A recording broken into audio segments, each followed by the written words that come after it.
Polda Metro Jaya melibatkan 7 ahli dalam penyelidikan kasus dugaan fitnah ijazah palsu Presiden ke-7 RI Joko Widodo. Ketujuh ahli tersebut terdiri dari ahli digital forensik, ahli bahasa Indonesia, ahli hukum ITE, ahli sosial hukum, ahli psikologi massa, ahli grafologi, dan ahli hukum pidana. Hingga kini pihak kepolisian telah mendalami 2 objek perkara, yaitu laporan Jokowi sendiri dan laporan Peradi Bersatu terkait penghasutan tudingan tersebut. Sebelumnya 49 saksi juga telah diperiksa, termasuk dari pihak SMA 6 Surakarta dan UGM sebagai bagian dari klarifikasi data. Setelah data saksi, bukti, dan pendapat para ahli lengkap, akan dilakukan gelar perkara untuk menentukan apakah ada unsur pidana dalam laporan fitnah dan penghasutan tersebut. Publik pun terus menanti keputusan apakah kasus ini akan resmi dinaikkan ke tahap selanjutnya atau justru ada fakta lain yang terkuak. Tim TV One mengabarkan.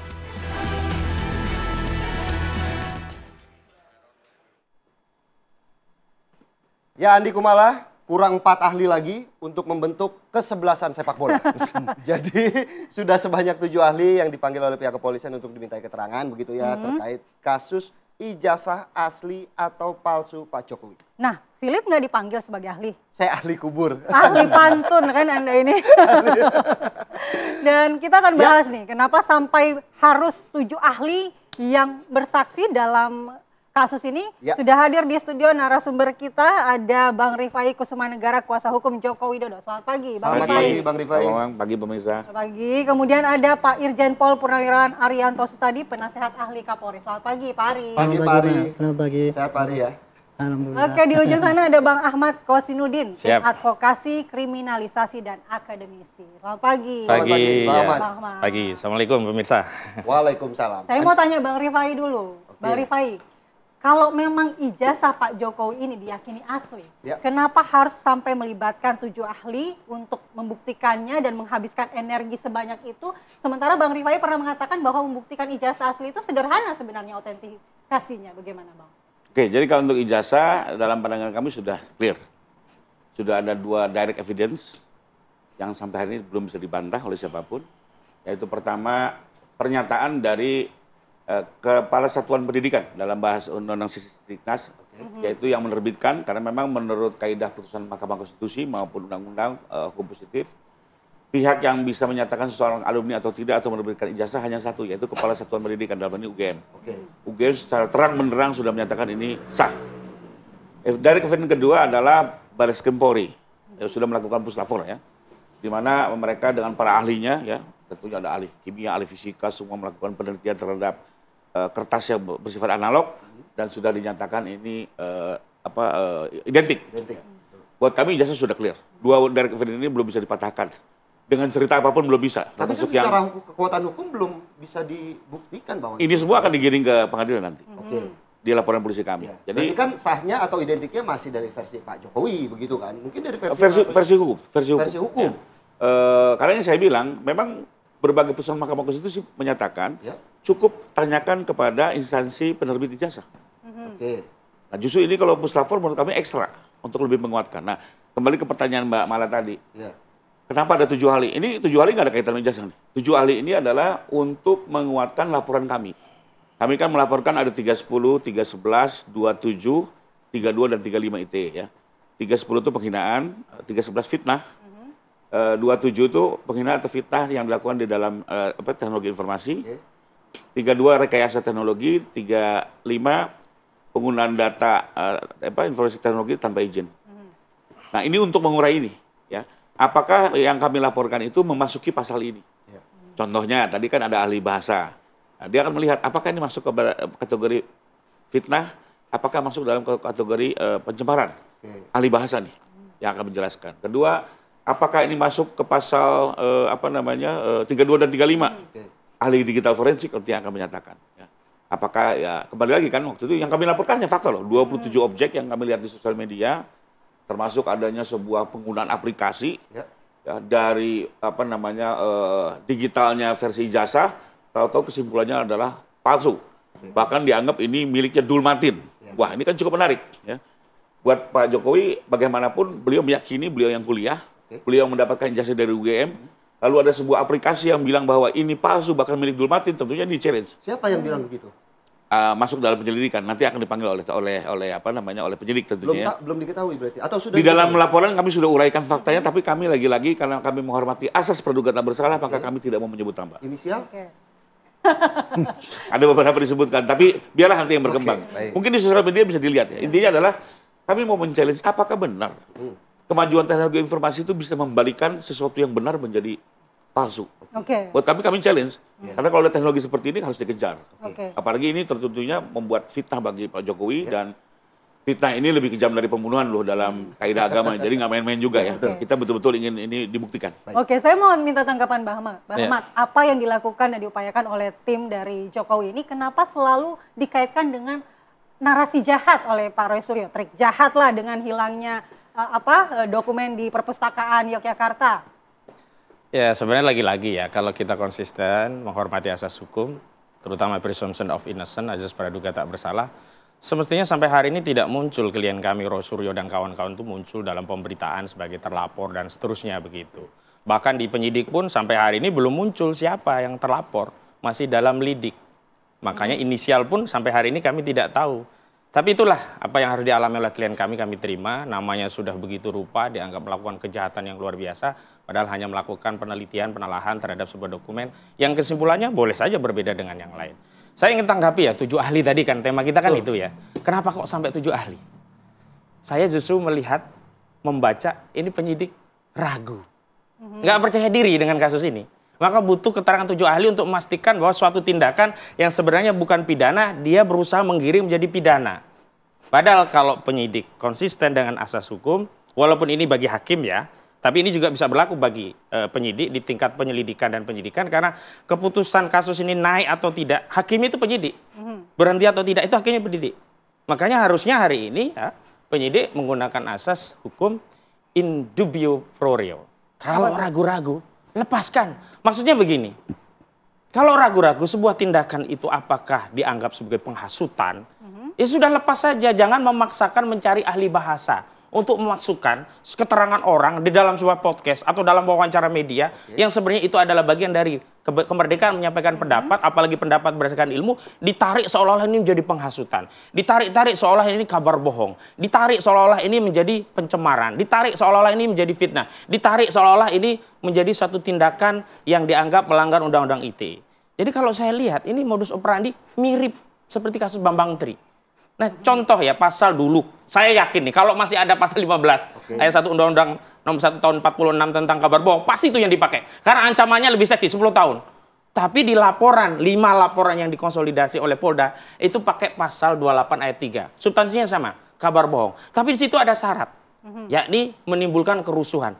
Tapi kerusuhan itu tidak ada, nanti akan dipaksa. Nah, ahli ini yang ngomong nanti. Sama seperti kasus Gus Nur, kasus Bambang Tri.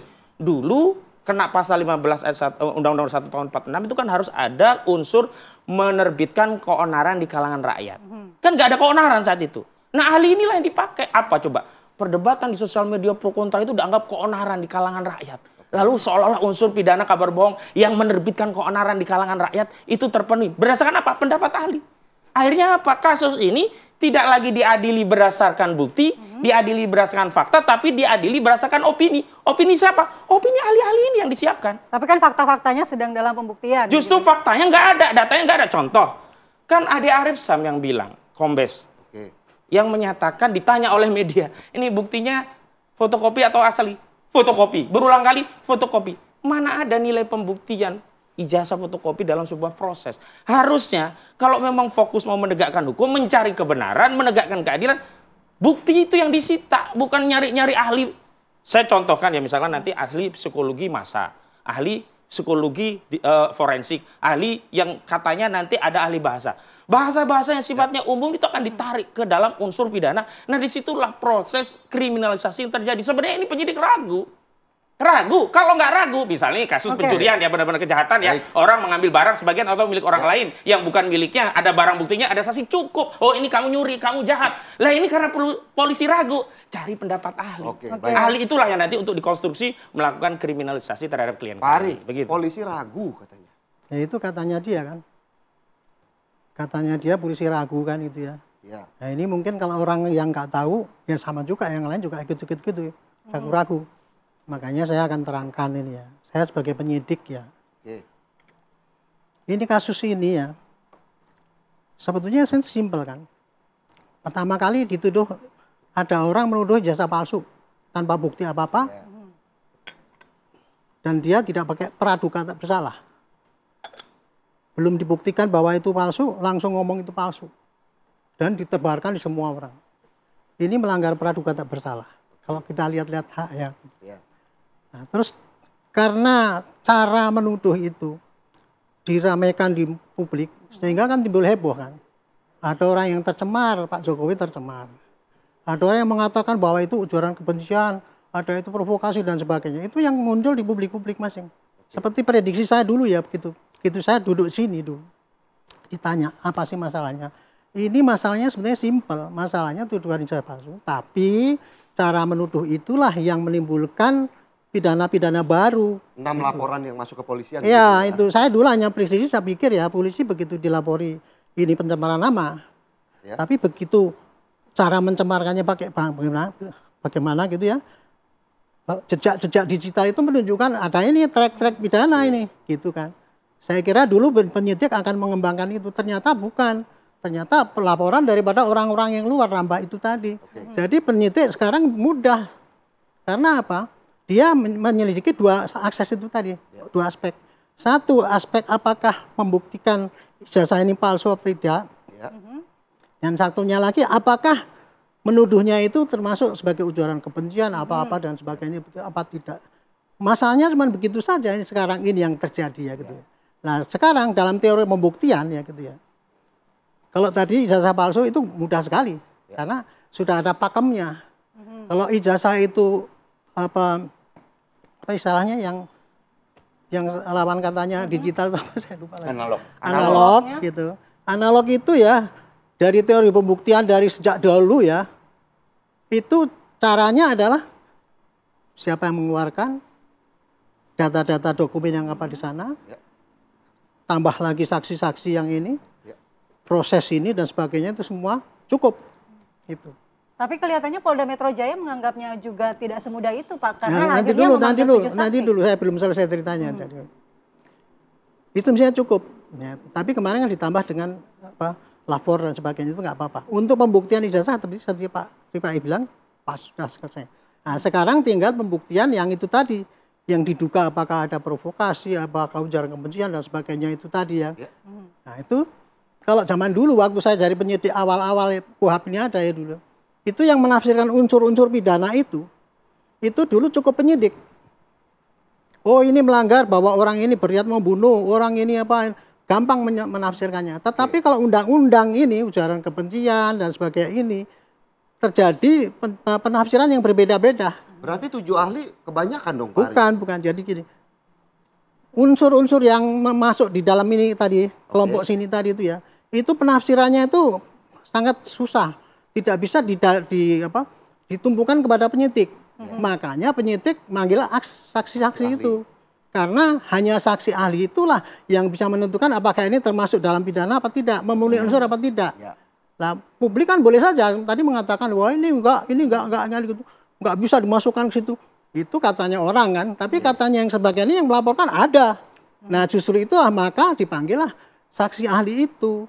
Tadi ada 7 kan? Ya, betul. Karena ini aspek yang melaporkan itu tidak pidana itu macam-macam bang.